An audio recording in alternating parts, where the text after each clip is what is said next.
The man who gave us the scientific concept of the Big Bang worked here, of all places, in this Belgian cathedral.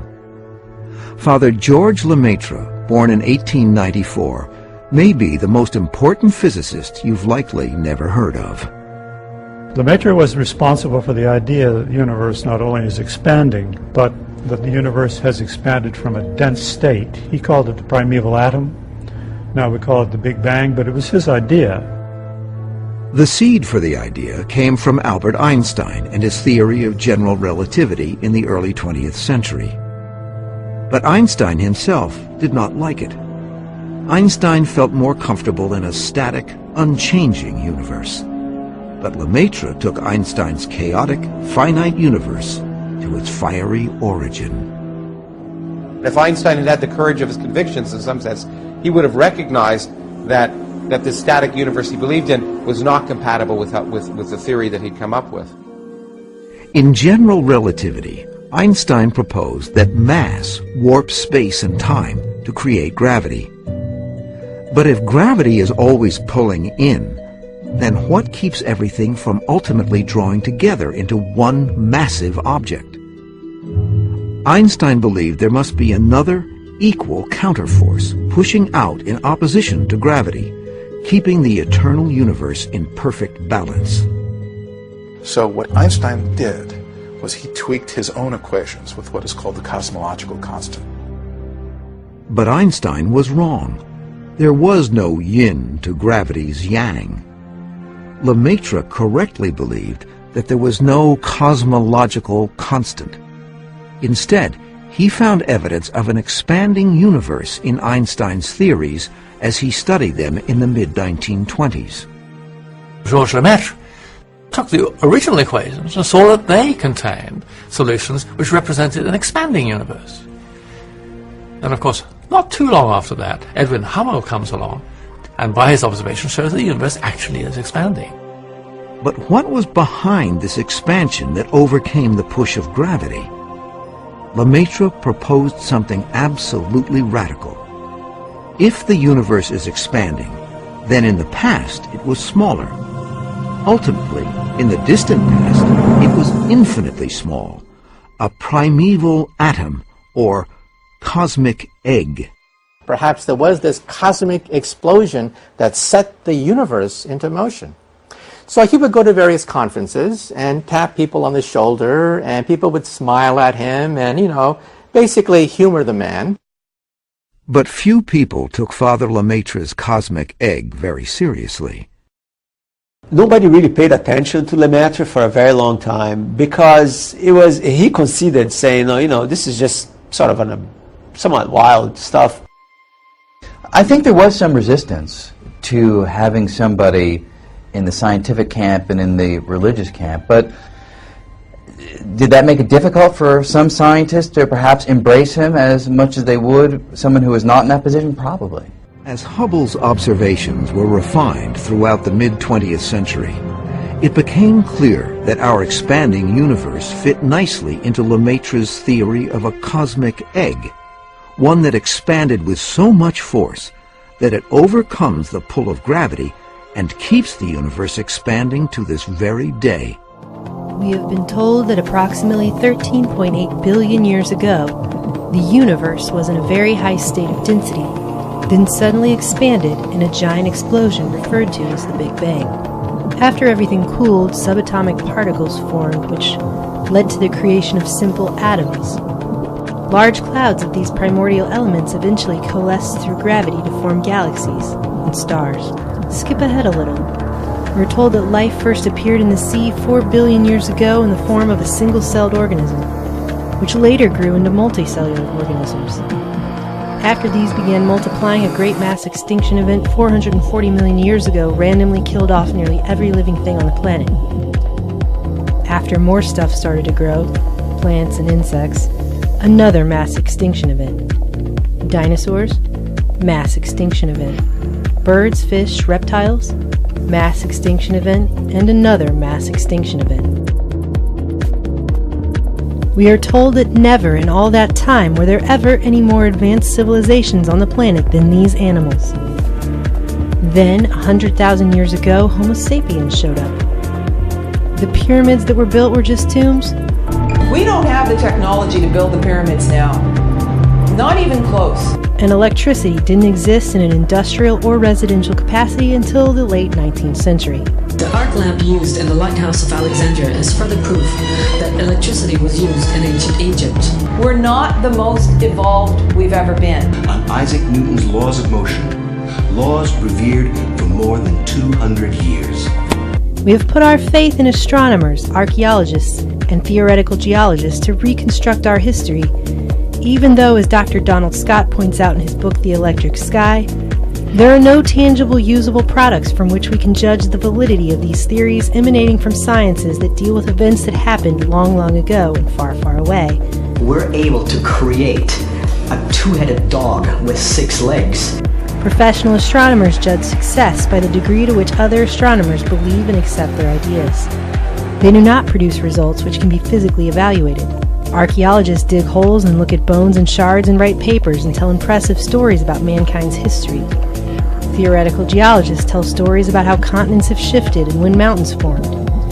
Both are successful if other archaeologists and geologists accept their hypotheses, and their theories are published in respected scientific journals like Discover and Scientific American. None of these fields produce any results that can be tested experimentally by the general public. Fast forward, and now there are 7 billion of us, and we're told by the same scientists who told us the rest of the story that the 6th mass extinction event is already underway. But we're half human and half extraterrestrial. We're hybrids. We're meant to live in the box they built, never taking the lid off. We are born, we consume, reproduce, and die in there, with no higher purpose or significance.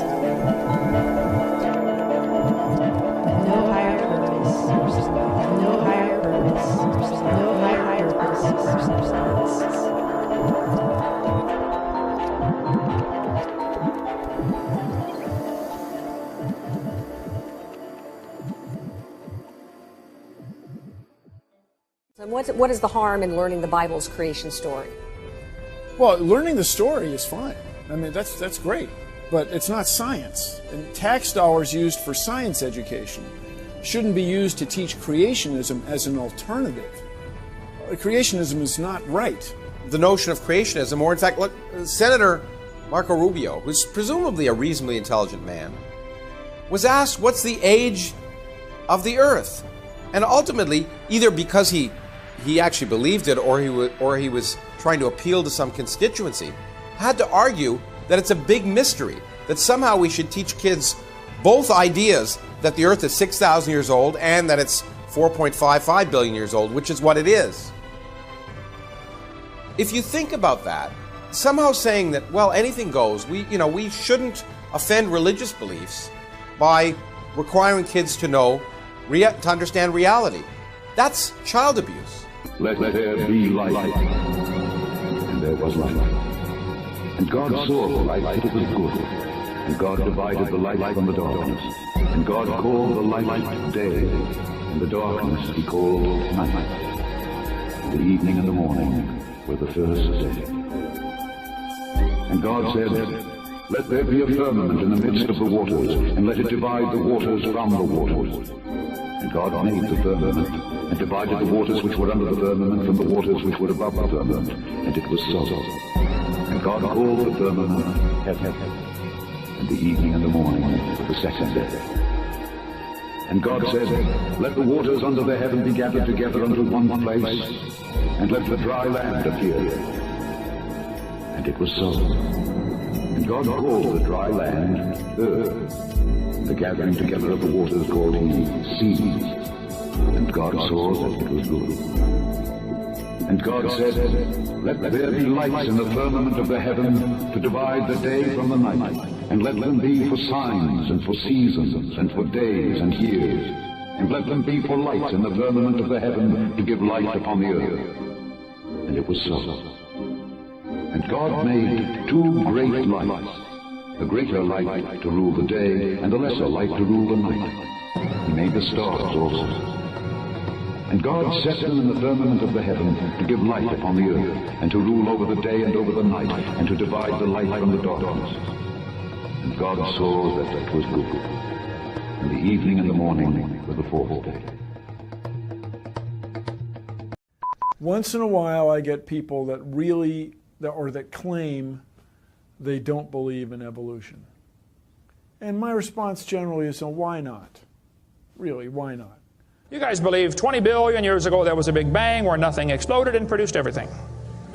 4.6 billion years ago the earth cooled down, made a hard rocky crust. It rained on the rocks for millions of years, turned them into soup, and the soup came alive 3 billion years ago. Found somebody to marry, and something to eat, of course, and slowly evolved into everything we see today. There are some lies in our science books. Taught it for 15 years. Even though I'm not teaching it anymore, I still like to study. It's so many neat things to learn. We're going to cover some of that tonight. I'm not against science, I'm not against schools, I'm not against teachers, because most of them don't know what they believe. You have to tell them. They teach the kids it all started with a big bang 20 billion years ago. What exploded? This is what the textbooks teach. Before the Big Bang, there was nothing, literally nothing, an infinitesimal nugget of space. And then something happened, triggering the most colossal explosion in history. Yes, boys and girls, you see, nothing exploded, and here we are. So I asked this professor if I could ask him some questions about the Big Bang. I said, where did all this matter come from? He said, well, we don't know that for sure. I said, well, sir, would you please tell me where the laws came from? The universe is run by laws, gravity, centrifugal force, inertia. Who gave the laws? He said, we don't know that either. I said, sir, could you tell me where the energy came from? You know, it takes energy to make a big bang. Who bought the gas to run this machine anyway? He said, we don't know that either. I said, sir, could I ask you another question? He said, sure. What else would you like to know? Else? What do you mean else? You haven't told me nothing yet. I said, does Berkeley have a merry-go-round? You see, if a spinning object breaks apart in a frictionless environment, the fragments will all spin the same direction. The professor said, yes, I understand about the conservation of angular momentum. I said, well, good. I'd like to ask you a question then, sir. If the whole universe began as a swirling dot, like you said, why do 2 planets spin backwards? He said, that's interesting. I said, no, that's more than interesting. It's kind of hard on your Big Bang Theory. Not only that, 6 of the moons are spinning backwards. Why? He said, I don't know. Why do you think they're going backwards? I was hoping he was going to ask that. I said, okay, now, sir, hold it. If I told you that I believe God created the heaven and the earth, like the Bible teaches, you're going to say, and where did God come from? And I don't know. But you said, well, we don't know that for sure. We don't know that either. Don't tell me my theory is religious and yours is science. Oh, no, sir, they're both religious. Evolution is a religion. You have to believe. So I asked the professor, where did the matter come from? He said, I don't know. So basically, I believe in the beginning God, and you believe in the beginning dirt.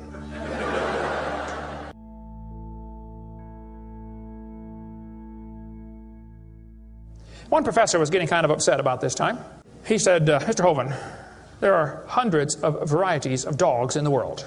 He said, do you mean to tell me that you believe all these dogs came from 2 dogs off of Noah's Ark? You expect me to believe that? I said, sir, would you look at what you're teaching your students? You're teaching your students that all the dogs in the world came from a rock. Charles Darwin was disciplined. I mean, he did these extraordinary experiments, this series of experiments. Then they're going to tell the kids, well, we have evidence for this theory. Charlie Darwin stopped off at these islands right there called the Galapagos Islands. Charlie studied the birds very carefully and said, you know what? I think all these birds had a common ancestor. I bet you're right, Charlie. It was a bird. You see 14 kinds of birds, and you conclude that birds and bananas are related. Here are these ancient dinosaur bones or fossils.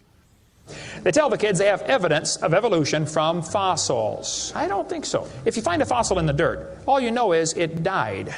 You don't know that it had any kids. And you sure don't know that it had different kids. You bring in a bone to the judge. Judge, I found this bone in the dirt. This is the ancestor of all the humans today. They would laugh at you. You don't know that that's the ancestor of anybody. And why on earth would you think a bone in the dirt can do something animals today cannot do? They'll say, boys and girls, you have 2 bones in your wrist, radius and ulna. And boys and girls, look at the whale's flipper carefully. Did you know the whale has 2 bones in his flipper? And they're called the radius and the ulna? Same as ours. Wow. Who named them, teacher? The whale? Think about it. I'm here to tell my people it's time to stop believing bull just because tell you bull with a straight look on their face. Evolution say people came from monkeys, and the question is, why is there still monkeys? Is these the retarded monkeys? They didn't turn into people just yet. Even Stephen Gould admitted the absence of fossil evidence for intermediary stages is a persistent and nagging problem for evolution. See, what's happened, these guys have looked for missing links in the fossil record. They can't find any, and so they say, well, maybe evolution happened so fast it wasn't preserved. Maybe a reptile laid an egg and a bird hatched out. Well, who did that bird marry? This process that brought us to be is billions of years old. It happens very fast, billions of years fast. Here is radioactivity. We're going to tell the kids in the late 1940s they invented carbon dating. We're going to explain a little bit about radiometric dating and how it's supposed to work, and then show you that it does not work, okay? It sounds good, but there are some assumptions that mess everything up. If we had walked into a room and found a candle burning on the table, and I asked you the question, when was it lit?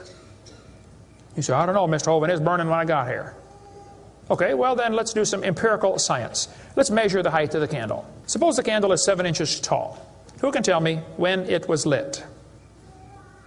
Okay, nobody. Let's do some more empirical science. Let's measure the rate of burn. Suppose we determine it's burning 1 inch an hour. When was it lit? You're going to have a hard time telling me unless you're willing to make some assumptions. You find a fossil in the dirt, you can measure how much C14 is in it. Very accurately, by the way. And you can measure how fast it's decaying. That's just like measuring the height of your candle and how fast it's burning. Now, when did that animal die? You don't have a clue. Here's what you ought to consider about carbon dating. Samples of known age, it doesn't work. If it's a sample of unknown age, it is assumed to work. It's just really hard thing.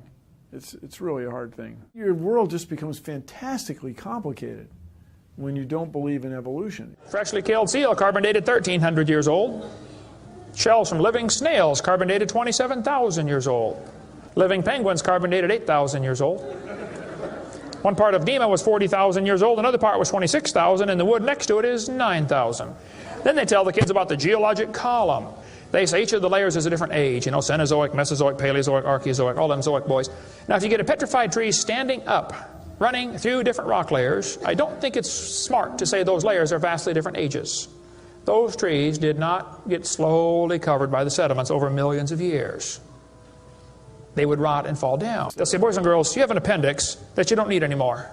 That's a vestigial structure. That's proof of evolution. Well, excuse me, you do need your appendix. The appendix is part of your immune system. If your appendix is taken out, you can still live, okay, but it increases your susceptibility to quite a few diseases. You could live without both your legs and both your arms and both your eyes also. That doesn't prove you don't need them. There are no vestigial organs, and even if there were, that would be the opposite of evolution. That's losing, not gaining. I was taught when I went to school, man used to have a tail, but he lost it because he didn't need it. I thought, didn't need it? Have you ever thought how handy a tail would be? Have you ever come to the door with 2 sacks of groceries? Wouldn't that be nice, man? Be able to grab that door and walk right around and get in it? Lost it because we didn't need it. Man, you could drive the car and tune the radio knob and hold the Coke at the same time. What we're finding is that natural selection seems to be an incredibly important factor in generating new species. Natural selection, the key evolutionary mechanism Darwin identified. The bad designs get eaten by the good ones, and so all you have is good ones. Why is there still monkeys? Natural selection doesn't cause any evolution. It makes sure the bad ones don't survive, but it's not going to change it to something else. That's what evolution is. If you worked in a factory that produced cars, and your job was to check for defects, and you caught every single mistake, and you rejected it, how long would it take that process to change the car to an airplane? You say it'll never change it. That's my point. The students are taught we have evidence from development. Darwin considered this by far the strongest single class of evidence. This textbook says the human embryo growing in the mother has gills like a fish. Those little folds of skin are not gills. Those little wrinkles under your chin when you're growing up later develop into bones in the ear and glands in the throat. They never have anything to do with breathing. I've seen folks that have 5 or 6 chins and they can't breathe through any of them but the top one. Those are not gill slits. Ernst Haeckel, though, said the turning point in his thinking was when he read Darwin's book. He made huge charts of his posters, of his drawings of these embryos, and traveled all over Germany, and just about by himself converted the Germans to believing in evolution. Haeckel took a drawing of a dog and a human embryo, and he changed them to make them look exactly alike. On top are Haeckel's fake drawings. Underneath are actual photographs of what he claimed he was drawing a picture of. Now, either he's a lousy artist, or he's a liar. Well, it turns out he's a liar. He was convicted of fraud by his own university, proven to be a fraud. But guess what? Haeckel's fake drawings are still used in textbooks in your state right now. It's only been proven wrong 125 years ago. I know it takes a while to get textbooks up to date, but that ought to be plenty of time. Adolf Hitler said, "You let me control the textbooks, I'll control the state." Watch this sentence here carefully. Some kid's doing this for homework tonight. Boys and girls, do you think humans are still evolving? Now, what kind of question is that? Doesn't that question assume that evolution has happened? What if a kid doesn't believe in evolution? How's he supposed to do his homework tonight? That question does not teach him how to think critically. That teaches him what to think, not how to think. And when the kid gets done with this course, he's going to think he knows how to think. But he doesn't. He knows how to be told what to think. Brainwashing at taxpayer expense. They want to use my tax dollars to teach that to your kids in our schools. If you want to deny evolution, that's fine. But don't make your kids do it, because we need them. And that's where the problem comes in. Okay? If you want to believe in the Big Bang, just enjoy yourself, but keep your religion at home. The Russian atheist astronomer came to America and spoke at one of the universities, and he started off his speech, he said, "Folks, either there is a God or there isn't. Both possibilities are frightening. If there is no God, we're in trouble. We're hurtling through space around the sun right now at 66,000 miles an hour, and nobody's in charge." That's a scary thought. But if God made the world, He owns it. That means He makes the rules. You see, if there is a God, we better find out who He is, and find out what He wants, and do what He says. Malcolm Muggeridge said, "I am convinced the theory of evolution, especially the extent to which it's been applied, will be one of the great jokes in the history books of the future." We too old, we too smart to believe. Don't make sense. You too old to be believing in evolution. It's a joke. And it would be a joke if it weren't for the tragic results. How many kids are taught this thing every day and believe it, and it destroys their faith? Find you something to believe in. Whole thing, who do you even pray to? Nobody. Hey, if you died today, where would you go? You ought to think about it, because you will be dead for a long time. Doesn't matter how long you live, you're going to be dead longer than that. You know, George Washington died 200 years ago, and he's still dead. How much longer does he have to go? You're going to be dead for a long time. All you get in this life is a little bitty dash between two dates. Just a little, and it's gone. What are you going to do with your dash? Where would you go if you died? The Big Bang. Before the Big Bang, there was nothing. Literally nothing. Nothing created everything. The Big Bang is an amazingly difficult thing to wrap your brain around, which isn't surprising. 13.7 billion years ago, we think it was tiny. Nothing, literally nothing, was tiny. And then something happened. Nothing created all the matter we see in the universe today.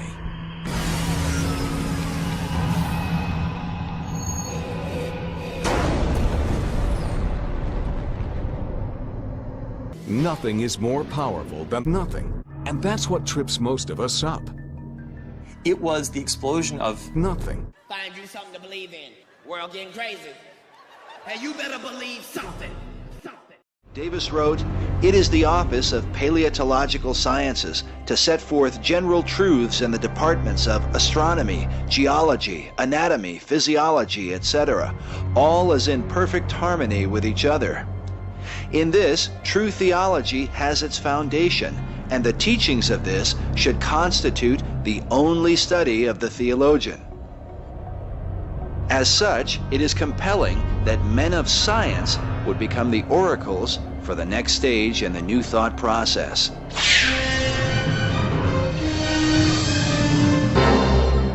In 1859, Charles Darwin published The Origin of the Species. Most students today, while familiar with Darwin, are unaware of the full title of his work, which is The Origin of the Species by Means of Natural Selection or the Preservation of Favored Races in the Struggle for Life. In this work, Darwin challenged the origin of animal life on the planet and formalized the evolutionary ideas that had been pondered for centuries. In 1871, Darwin published The Descent of Man, in which he applied this thinking to the origin of mankind itself. More than a century later, Charles Darwin is revered as a prophetic voice for humanism in the scientific community. His theories on evolution are today regarded as scientific fact.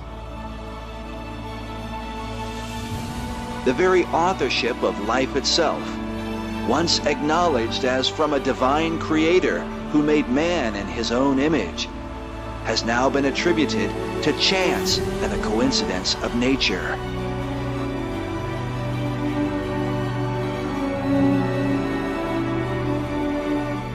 Yet some researchers argue that Darwin's theory has no foundation in real science, but is rather based on the ancient mystery teachings of the occult. First, I would say the evolution theory did not start with Charles Darwin. It started way before that. It actually started in the Garden of Eden with Satan when he said to Eve in Genesis chapter 3, "Eve, if you eat off that tree, ye shall be as gods." The whole idea that man can progress and evolve and become better, is an idea that came from the devil in the Garden of Eden. Satan started that. And then down through history, there have been who knows how many thousands of folks that have promoted that idea or pushed it. Aristotle taught a form of evolution. Plato taught a type of evolution. The Babylonians, down through history, there's always been folks who taught, that the Egyptians taught we evolved from slime along the Nile River. So Darwin simply made the theory popular. That's all he did. He didn't really invent the theory of evolution. His grandfather, Erasmus Darwin, wrote a whole book called Zoonomia, where he basically laid out everything Darwin said. And Darwin, his grandson, then stole all of his ideas and never gave credit to Grandpa one time. Interesting plagiarism back then.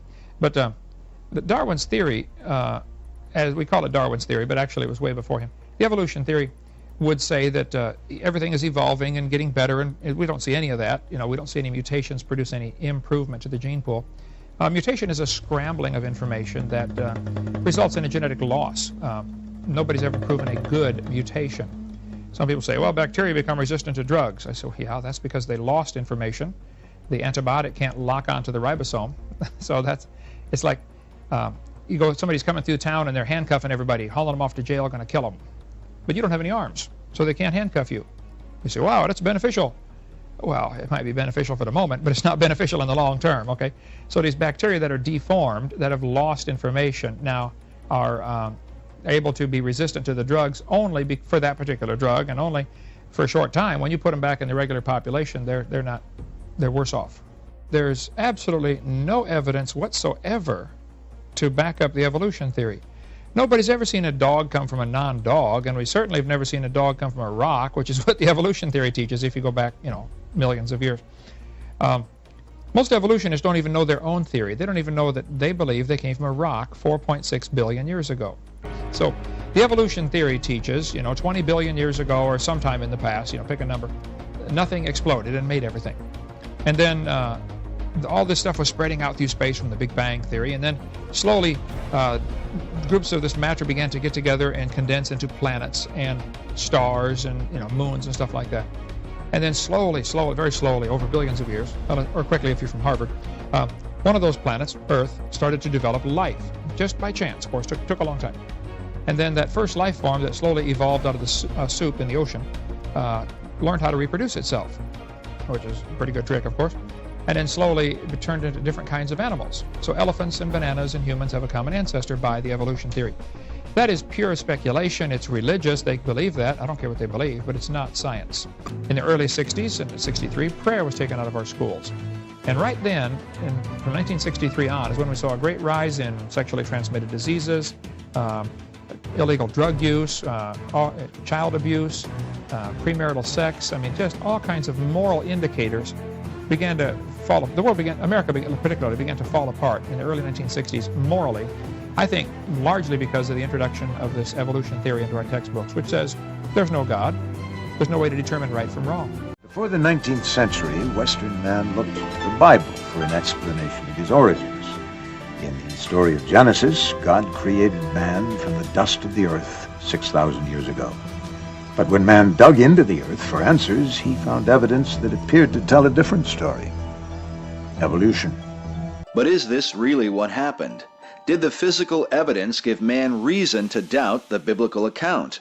Or did man create a theory and then go looking for some way to prove it? Modern sources, like this documentary hosted by Charlton Heston, have begun to admit that this was indeed the case. When Darwin's theory of evolution was embraced, it was assumed that in the next century enough fossil evidence would be found to prove that man had evolved from the apes. Darwinists had promised us a missing link, and so they've got to deliver. They've got to come up with one. Any missing link will do, it seems. Any missing link will do, it seems. Darwin published his theory in 1859. It was half a century later before any evidence arrived to support it. In 1912, British scientist Charles Dawson made the Piltdown Man discovery and changed the world. Piltdown Man was considered the missing link, supposedly the skull and jawbone of a half-man, half-ape mutation. It convinced millions that Darwin's theory was scientifically proved. But in 1953, some 40 years later, Piltdown was declared a hoax. It was somebody taking a human skull and an ape's jawbone. They broke off the joint where they would fit together so they couldn't tell, then filed them down, made them look really old, and buried them in a gravel pit. It was a hoax, a deliberate, either a joke, which they never told anybody about for 40 years, or a lie to try to prove the evolution theory.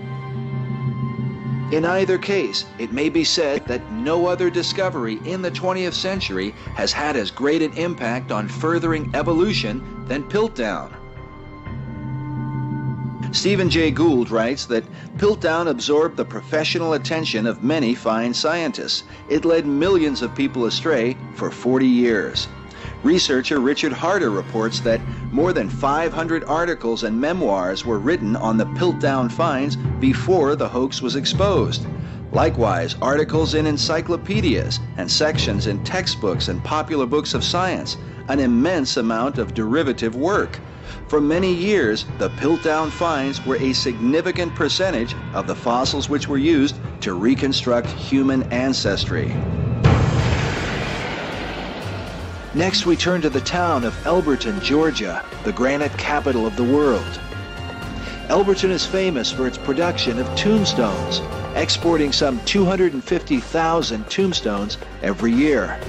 Oddly enough, the town that makes a living through death is also the home of what some consider the most threatening monument in America. A monument that some believe is a symbol for the coming Holocaust, promoting a depopulation effort at a massive scale. It was back in 1979 when a stranger came to Elberton, Georgia. Now, Elberton, Georgia is on the eastern part of Georgia, very close to the South Carolina border. And this stranger said that he was part of a secret group, and they wanted to build a great granite monument. This was done by a guy who have a pseudonym, came in, paid cash, had this company set these things up in 1980, called himself R.C. Christian, but that's not his real name. It says it right on the stones, a pseudonym. Nobody knows his real name because that isn't his real name. Nobody knows who put the money up other than this fictional individual. Nobody knows what secret group he represents. Of course, Elberton mines granite. They make tombstones there, and they had the facilities to mine the granite. But he gave very, very specific directions as to how this was to be built, so that it would always be aligned in certain ways, so you'd always be able to see the North Star, so it would be aligned with the moon and with the various phases of the sun. And very, very similar to the Stonehenge that they have in England. So the Stonehenge was a Druidic monument. This was to be the American Stonehenge, or it's known as the Georgia Guidestones. And on each one of the guidestones is this message in a different language, actually 8 different languages. Are the 10 commandments that come from the dark side. And the first one is maintain the world population at 500 million in constant balance with nature, which doesn't sound too bad until you realize that we've got over 6 billion people in the world. And if we're going to maintain the world population at 500 million in constant balance with nature, we're going to have to kill off about 90% or more of the world's population. I went there and looked at those things and said, now, hold on a minute. Today's population is 6 billion. They want to maintain humanity under 1/2 billion. Looks like a lot of people got to die for their plan to work, which is, by the way, the plan. Jacques Cousteau said we'd have to eliminate 350,000 people a day. 1/3 of a million people a day would have to be eliminated to save Mother Earth. Bill Clinton said we need to reduce the population of the Earth to 1 billion. There are a lot of folks who would like to reduce the population of the Earth. Nothing is more powerful than nothing. And that's what trips most of us up. It was the explosion of nothing. Find you something to believe in. World getting crazy. And you better believe something.